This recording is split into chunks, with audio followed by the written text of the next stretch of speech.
Hey, what's up, fellas? Just finished pimping out the pool. Uh, Beautiful, clear blue skies. Sun is right up there. I'm using the Franklin Mountains. Yard's done.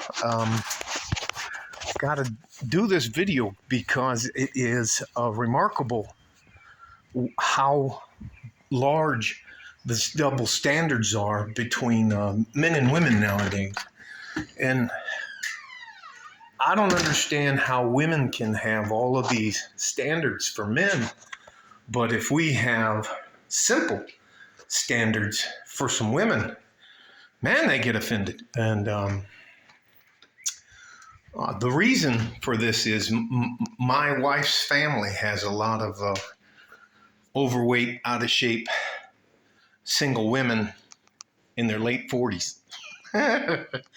And they're always banging on about how there aren't any good men out there, and why can't they find a guy like me? And I'm not bragging about me. I'm not trying to make this at all about me, but every once in a while, which causes my wife a lot of consternation. I'm trying not, but all the plants are blooming, so I'm having a little bit of. That's my neighbor. He's got a great Harley. Anyways.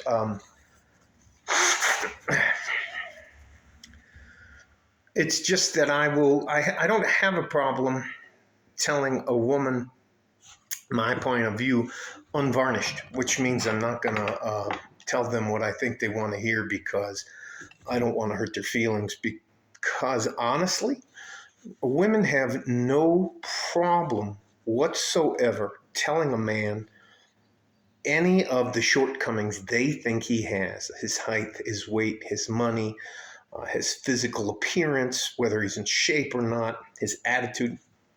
They have a list of demands, and I call them, sometimes I call women in dating terrorists, because they kind of like kidnappers or terrorists, because they try to hold a guy hostage, and they will try to extract resources out of you. Anyways, it's why I'm an advocate for the red pill, MGTOW, men go their own way community, and that. I was lucky enough to find a traditional woman. I have problems just like anybody else in a relationship, but we have the ability to talk to each other. So here's one of the stats that I always whip out on. And my wife's 5'8", which makes her a giant amongst her family.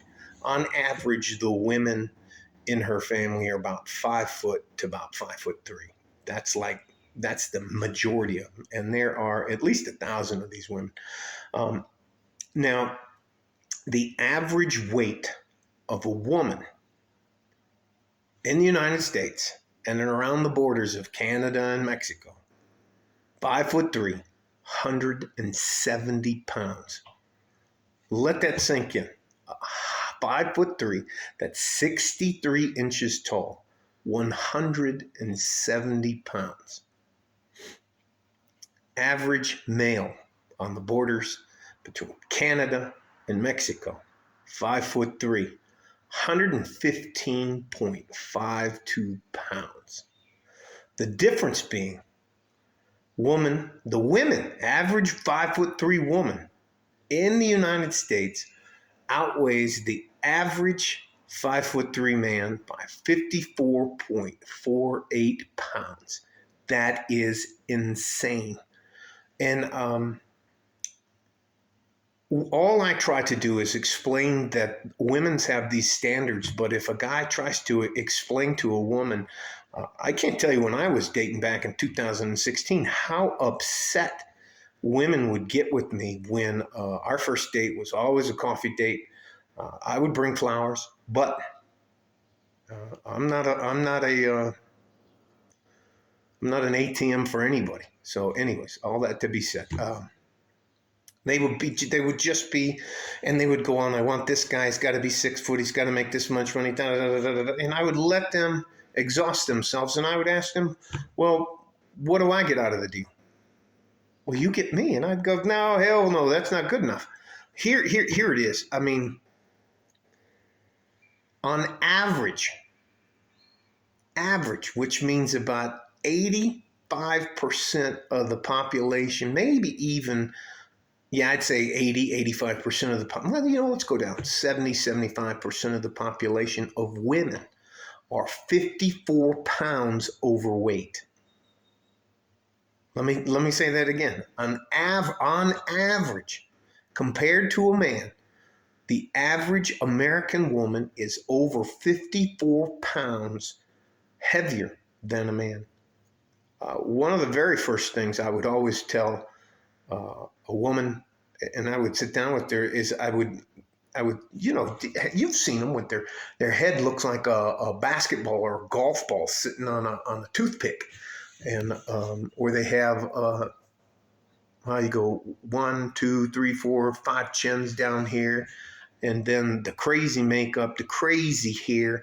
I don't know why you ladies think it's important to have those raptor claw fingernails. It makes no sense to me how combative and opinionated women are. Now, I know I'm not probably as smart as you are, but I was smart enough to work at the White House for President Bush, Reagan, Bush, and Clinton. Nobody got hurt on my watch. I know. Anyways, let me not make this about me. It's practically impossible for men to get any kind of a fair deal with a woman nowadays. It's unmanageable. And I'm not even including the delusional single mothers. So there's no doubt why men go their own way. There's no doubt why there's a red pill community. Men have had enough. And you know what, ladies? You don't need us? Okay. Well, we don't need you. Let's find out who self-destructs first, you or us, all right? You guys stay safe and healthy. Take care of each other if you can.